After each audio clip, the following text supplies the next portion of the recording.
El Señor le bendiga, amados hermanos. Esta vez estaremos haciendo un resumen de la parashá número 20. Está ubicada en el libro de Éxodo. Su nombre es Tetzaveh. Y el significado de Tetzaveh es mandarás. Leemos desde Éxodo 27:20 a Éxodo 30:10. Recordando, la semana pasada el Señor comenzó a darle instrucciones a Moisés acerca del santuario o la estructura en la que él deseaba morar entre su pueblo. Y como sabemos, el modelo fue dado por Dios mismo a su siervo en lo alto del Sinaí.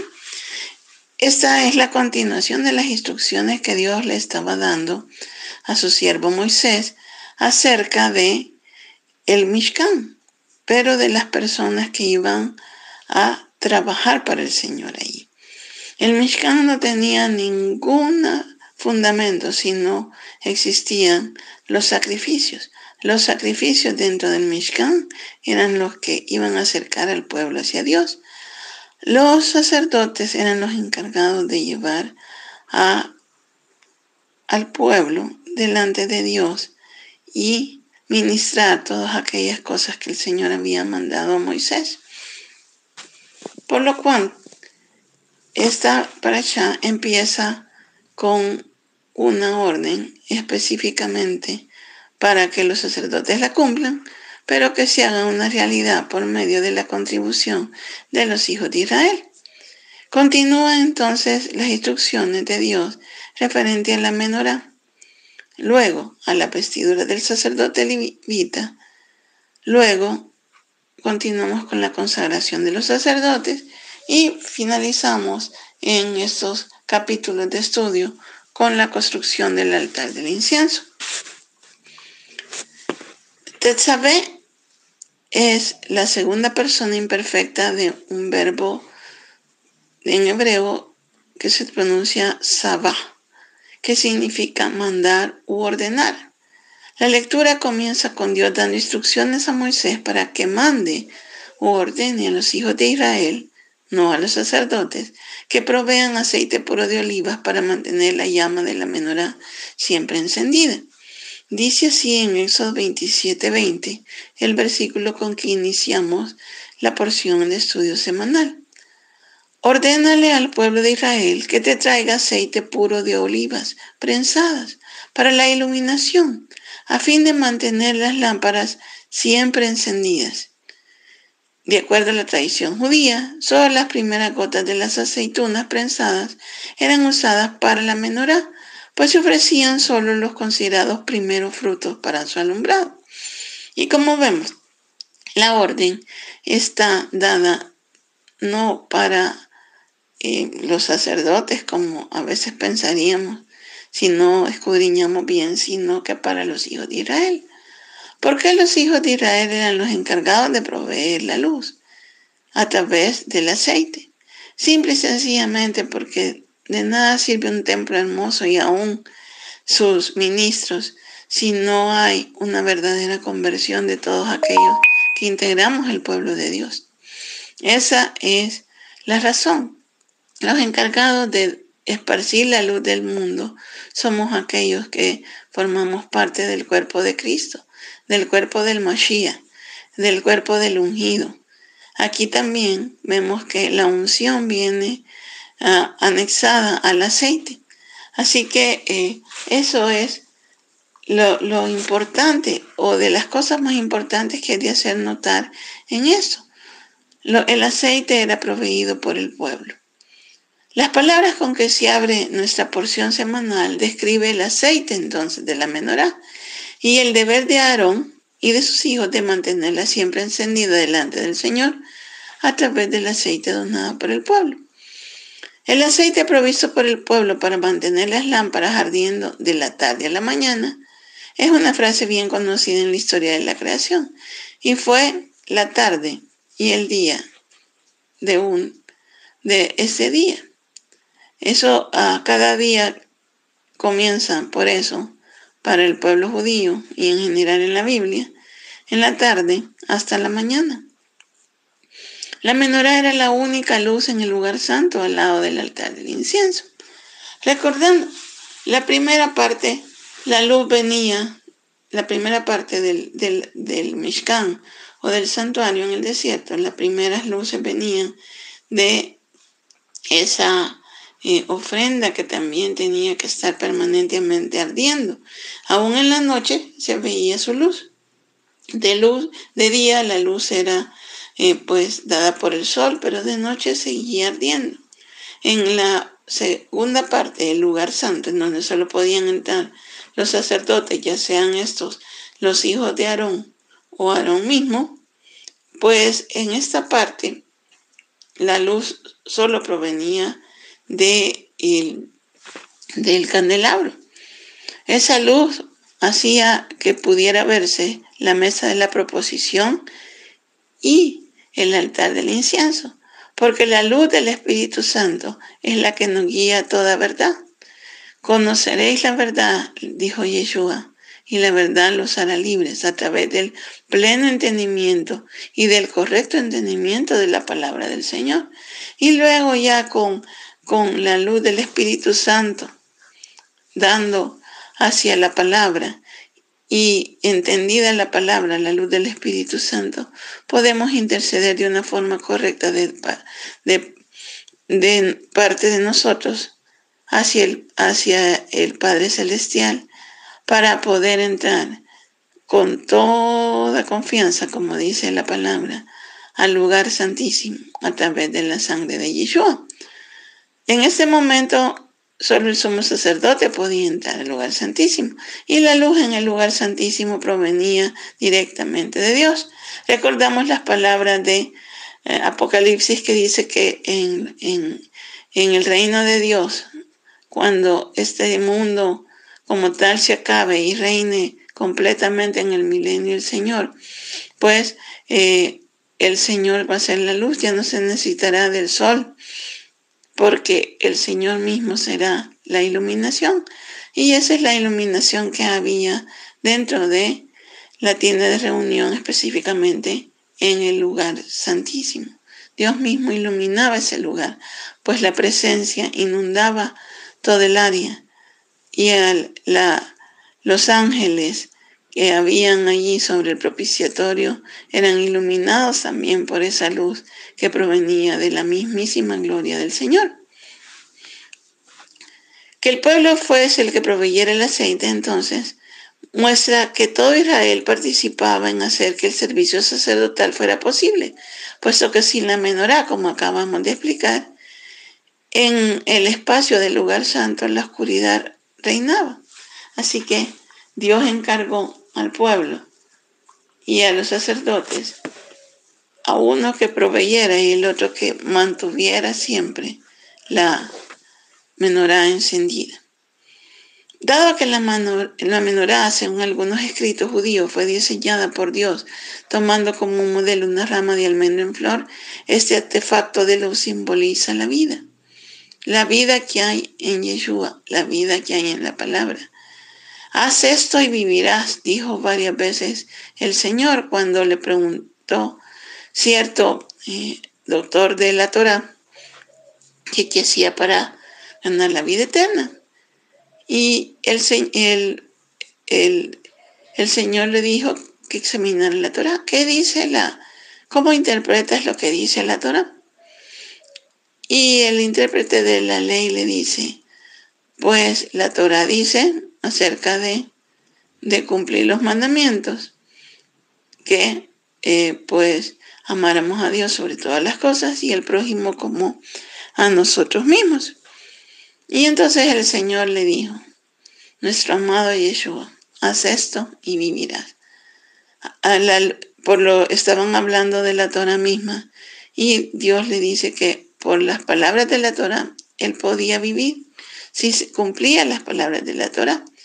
La Torá está reflejada en el candelabro o en la menorá en hebreo, y pues haciendo esto la vida viene a nosotros, siguiendo su palabra conforme a la iluminación que el Espíritu Santo da a nuestro corazón. Bueno, bajo este paralelo de que la luz significaba vida, la oscuridad significaba muerte. Mientras que el trabajo de los sacerdotes regularmente incluía la muerte, ya que ellos se encargarían de todos los trabajos, especialmente de ayudar con el sacrificio de los animales, pues al final lo que pretendían los sacrificios era traer vida por la expiación de la sangre que hacían estos animales inocentes, dando siempre luz sobre Yeshua, que fue el Cordero de Dios inocente que quitó el pecado del mundo y que trajo vida a los pecadores. Bueno, como siempre, así como estudiamos acerca de cada uno de los muebles descritos en la pasada clase, en la porción de Terumá, pues cada mueble apuntaba a Yeshua. Y en este caso, Yeshua sigue siendo el que prevalece o el que es el tipo en cada una de las partes que comprendían las vestiduras sacerdotales, específicamente las vestiduras del sumo sacerdote. La palabra dice que en Hebreos que Yeshua es nuestro sumo sacerdote. Las vestiduras del sumo sacerdote, entonces, son, en resumen, una sombra de Yeshua y corresponden a la redención final que un día será efectuada por nuestro Mesías. De hecho, Mashiach o Mesías significa el ungido. Y el aceite y cada una de las partes de la vestidura del sumo sacerdote nos recuerdan de esa unción. Y es claramente mencionada en el Salmo 133, que dice que qué gozo es estar los hermanos juntos en armonía, que es como el aceite que desciende de la barba de Aarón. Las vestiduras prescritas para el sumo sacerdote están escritas que son para gloria y hermosura. Otras versiones dice para honra y para esplendor. Gloria o kabod en este pasaje se refiere más que todo entonces al honor que daba las vestiduras. Es de hacer notar que según algunos escritos judíos, el lino que formaba parte de las vestiduras, sobre todo los calzoncillos y el primer manto que llevaba el sumo sacerdote, eran hechos de lino. Por lo tanto, eso tiene ya en sí un claro significado de redención y de expiación, y de cómo el Señor vuelve a darle honor a su pueblo a través de los sacerdotes, pues según se dice y según la historia cuenta, el lino era usado por la realeza egipcia. Nunca los israelitas entonces, en su calidad de esclavos, podían estar vestidos de lino, pero el Señor hace que ellos fueran redimidos y fueran pasados de su condición de esclavo a su condición de reyes sobre la casa del Señor. Así que eso es un símbolo de redención también en sí. Entonces, realmente Dios está devolviendo el honor a su pueblo a través de las vestiduras del sumo sacerdote. El oficio del sumo sacerdote estaba lleno de gran honor cuando él servía dentro del tabernáculo, engalanado con todas las piezas que componían la vestidura. La segunda palabra, hermosura, es la palabra hebrea tiferet, que significa belleza, ornato, y describe algo extraordinario con gran esplendor. La designación del sumo sacerdote lo establecían en una posición única, no solo por sus deberes dentro de la tienda de reunión, sino por su trabajo de intercesor. ¿Cómo es que estaban llenas de gloria y de hermosura? Porque ellos no vivían para sí mismos, vivían para Dios y para interceder por los pecados y las faltas del pueblo, de modo que todos estuvieran cerca de Adonai, cerca de su Redentor. Su relación con Dios haría placentero al pueblo y de esta forma Dios perdonaría sus pecados. En el pasaje que leemos 3 veces dice que el sumo sacerdote desempeñaba la función para Dios, marcado con las palabras para mí. Podemos ver, por ejemplo, Éxodo 28, 3, 4 y Éxodo 41. Vamos a Éxodo 28, del 3 al 4.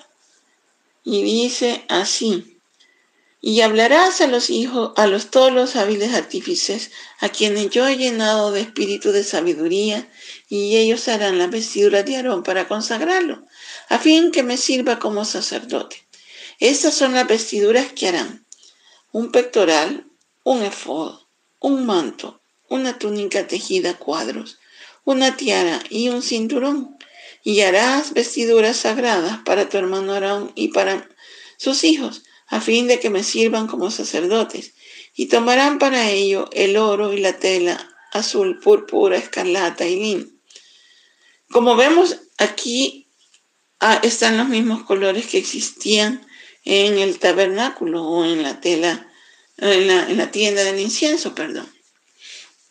Y él dice claramente que ellos iban a servir para él, para Jesús, para Dios mismo.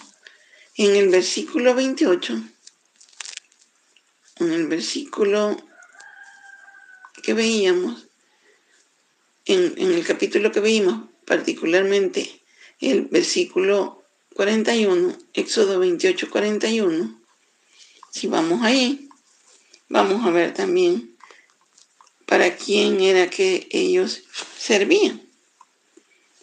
Y dice así, 41, dice de la siguiente manera: y vestirás con ellos a tu hermano Aarón y a sus hijos con él, y los ungirás y ordenarás, y los consagrarás para que me sirvan como sacerdotes, para mí, para el servicio, para que sirvan a Dios como sacerdotes.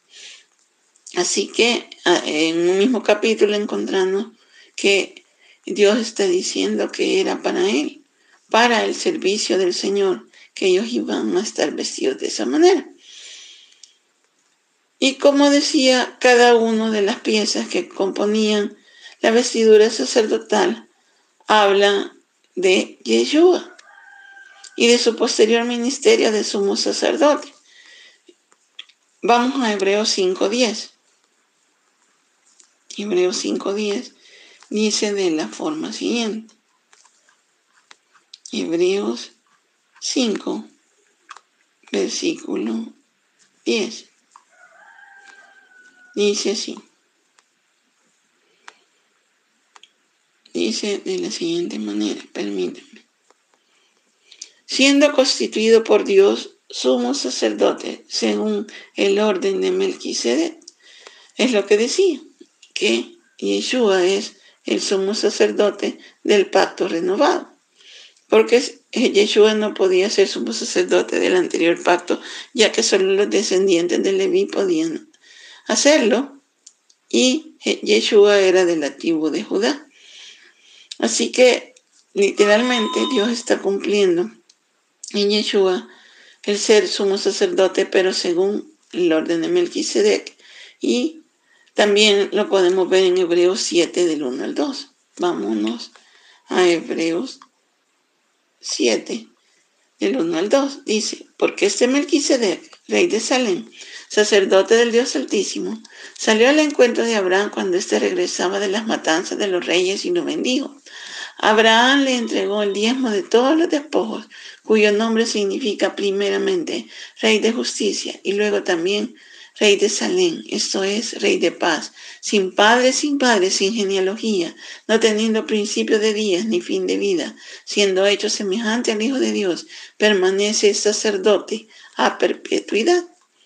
Es decir, el sumo sacerdote nuestro del nuevo pacto. Si leemos también 15:25, el mismo capítulo, Hebreos 7, también sigue hablando de cómo Yeshua es nuestro sumo sacerdote. Así que realmente estamos ante la lectura de Yeshua proponiéndolo como el sumo sacerdote de nuestras almas. La primera parte, o una de los parte de la vestidura sacerdotal, uno de sus elementos y de los más destacados, es lo que el sumo sacerdote llevaba en su cabeza, la tiara. Dice que la palabra que en ella se había escrito o se tenía que escribir la leyenda Kodesh le Adonai. Así como los colores de las vestiduras exteriores hablan de la realeza y daban la apariencia de un rey. Y esta parte quería decir santidad Adonai. Los sacerdotes, a pesar de que tenían que tener toda esta vestidura, pues la característica principal era que fueran santos Adonai su Dios. Nadie puede ser más santo que el mismo Yeshua, el gran sacerdote de Israel, que vive por siempre y para siempre. Lo que destaca Yeshua es la santidad. Pablo dijo que imitadme a mí como yo imito a Cristo, que ese de verdad sea nuestro mandato, imitar la santidad de nuestro Yeshua, que solo viene a través del Espíritu Santo. La sombra de Yeshua como celestial sumo sacerdote es obvia. Tanto él es el rey de Melquisedec, el rey Melquisedec, como sacerdote. El rey de justicia era Melquisedec, que desempeñaba los dos oficios. Por eso es que se dice que Yeshua es el sacerdote según el orden de Melquisedec. Tanto el ser rey como sacerdote son los ministerios de Yeshua en favor de nuestras almas. El ministerio de nuestro amado Yeshua es entonces superior y nos ha investido de su misma unción. Zacarías lo anunciaba. Podemos ver en Zacarías 6:13. Zacarías 6:13 dice de la siguiente forma. Zacarías, ya terminando el libro o los libros de lo que llamamos Antiguo Testamento, fue una de las últimas revelaciones que Dios dio antes de que el Mesías se hiciera presente aquí en la tierra. Y dice así, Zacarías 6:13, dice, Él reedificará el templo del Señor, y Él llevará gloria y se sentará y gobernará en su trono. Será sacerdote sobre su trono y habrá consejo de paz entre los dos oficios. ¿Cuáles dos oficios? El de gobernarse en gloria, como dice aquí, gobernar en gloria y ser sumo sacerdote sobre el trono de paz que el Señor implementará más tarde. Bueno, entonces, siguiendo con nuestro estudio, vemos que nosotros en Apocalipsis 5:10 dice que somos reyes y sacerdotes, y eso nos debe llenar de alegría porque el Señor nos ha investido de su misma unción y de su mismo oficio. Los reyes podían ser solo reyes y los sacerdotes podían ser solo sacerdotes, y nosotros por medio de su sangre hemos sido investidos de las dos unciones, de rey y de sacerdote. Eso nos debería llenar el alma de toda gloria y de toda alegría, sabiendo que Dios nos ha puesto en un lugar preeminente como su creación. El efod también, si nos vamos a él, que es la parte de adelante que llevaba el sacerdote, señala al Mesías como aquel que lleva al pueblo de Dios y lleva todas sus cargas. Él mismo dijo que pusiéramos sobre él nuestras cargas, pues él nos hará descansar. Y estaba juntado al pectoral de juicio, cerca del corazón de el sumo sacerdote. Así estamos nosotros, cerca del corazón de nuestro amado Dios. Efod deriva de la palabra paz, que significa encajar estrechamente. Usted y yo estamos encajados estrechamente con el Señor y cerca de su corazón. Otra parte que quiero señalar son las dos piedras de ónice de los que colgaba prácticamente el efod. y tenía grabadas los 12 nombres de las tribus de Israel, 6 en cada lado, de acuerdo al nacimiento o al orden de nacimiento de los hijos de Israel. Por lo tanto, Israel era llevado por el sumo sacerdote sobre sus hombros. Eso implica que estaba sobre su fuerza y sobre su corazón, un pacto de lealtad. Él dio todas sus fuerzas y aún perdió todas sus fuerzas, Yeshua, para que nosotros pudiéramos ser libres, y llevó todas nuestras cargas en la cruz. Asimismo, el Urim, luz, y el Tumim, verdad, que estaban contenidas en el pectoral, indicaba que el sumo sacerdote era el único a través del cual la revelación directa de Dios venía. No había otra fuente, sino que solo Dios mismo. La túnica exterior está hecha de lana teñida de azul, la cual marca al sumo sacerdote conectado con el reino celestial. Realmente por eso la misma palabra dice que nosotros no somos de este mundo, sino que somos de arriba. Y lo celestial debe notarse también dentro de nosotros. Y por supuesto lo celestial es lo que más se notaba en la persona de Yeshua. La túnica de lino, así como los calzoncillos de lino blanco puro, enfatizan la pureza personal que debe acompañar a la intercesión sacerdotal por el pueblo, la pureza y perfección que solo Yeshua posee.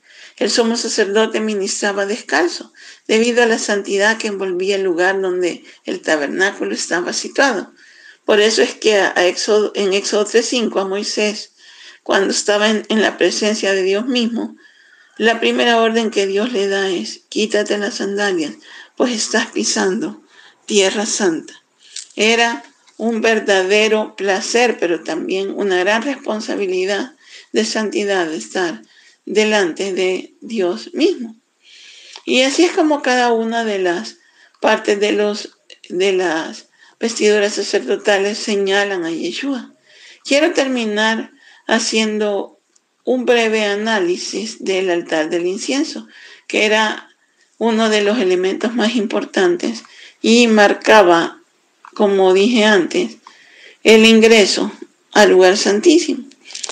El altar del incienso es descrito, o su construcción es descrita en esta parashá, y es un altar hecho de los mismos materiales que están presentes en el lugar santo, oro y madera de acacia, en especial de los mismos que la mesa de los panes de la proposición, pues como sabemos, el candelabro estaba hecho únicamente de oro.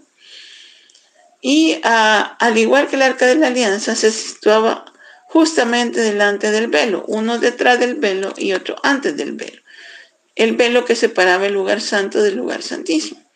Ese altar, al igual que la menorá, debían mantenerse siempre ardiendo, y lo conectaba con la actividad de la fiesta de Yom Kippur, que se celebraba una vez al año, cuando el sumo sacerdote aplicaba la sangre sobre el propiciatorio, llevando el incienso, el verdadero incienso, delante del Padre. Pues el incienso era un recordatorio constante que el Todopoderoso estaba dispuesto a morar entre su pueblo sobre la base de la ofrenda del día del perdón y sobre la base de una oración verdadera surgida del corazón de Dios. Por eso era de oro, pero hecha por un hombre, significando o dando la simbología a la madera de acacia con la que estaba hecha. Porque un hombre, al final, es el que trajo la redención. Dios mismo hecho hombre, nuestro amado Yeshua HaMashiach. El mensaje que tomamos del altar del incienso es que su continua fragancia ante el Todopoderoso está dotada de fuerza y poder. Pablo lo afirmó de esta manera en Efesios 5:2. Y andad en el amor, como también Cristo nos amó y se entregó a sí mismo por nosotros, ofrenda y sacrificio a Dios en olor fragante. Las oraciones de Yeshua por delante del Padre en honor o haciendo expiación por nosotros, pidiendo misericordia por nosotros, son para el Padre de olor fragante. Él es nuestro abogado. De hecho, Hashem voluntariamente actuaba en favor de Israel en base a la ofrenda quemada en el altar del incienso, que el sumo sacerdote también hacía el día de Yom Kippur. Este tipo es, a todas luces, la obra intercesora de Yeshua como nuestro sumo sacerdote, nuestro sacerdote que intercede para siempre por nosotros. Es por la constante intercesión de Yeshua que tenemos acceso también al Padre, así como Israel, cuando el sumo sacerdote de turno entraba delante de Adonai al lugar santísimo. Si no era acepto, pues lo que pasaba es que Israel no era acepto. El favor de Hashem sobre nosotros es la prueba de que la obra del Mesías es poderosa, puesto que satisface la infinita santidad del Padre. En sus misericordiosos actos a favor de nosotros, que somos pecadores, su justicia nunca disminuye, sino que la intercesión de Yeshua da poder para salvar y para ser justificados ante Él, puesto que percibe Dios el fragante olor del Mesías, nuestro amado intercesor. Gracias a Dios porque Yeshua es nuestro incienso. Gracias a Dios porque es nuestro sumo sacerdote. Gracias a Dios por la pureza que representa las partes del lino. Gracias a Dios por las partes azules que representan a Dios mismo. Representan lo celestial de Hashem y lo celestial de Yeshua. Gracias a Dios por ese color rojo que representa su sangre, sin la cual nosotros no pudiéramos tener vida. Alabo y bendigo al Señor por toda su obra a través de su sacrificio y a través de su intercesión como sumo sacerdote. Doy honra y gloria a aquel que ha hecho grandes cosas por nosotros. Sin Él no somos nada. Recordémoslo siempre. Yeshua intercede por nosotros y por medio de su sangre podemos entrar sin ningún reparo y con toda confianza ante el trono celestial. Eso solo pudo haber sido por medio de Yeshua. Antes no se podía. Por eso estamos sobre un mejor pacto, sobre mejores promesas. Y el otro no fue desechado, solo fue cambiado el sacerdote y el sacrificio. Y aquí lo vemos claramente. Que el Señor les bendiga, queridos hermanos. El Señor los llene de su gozo y su paz. Sea alabado el nombre del Señor por los siglos de los siglos. Amén y amén.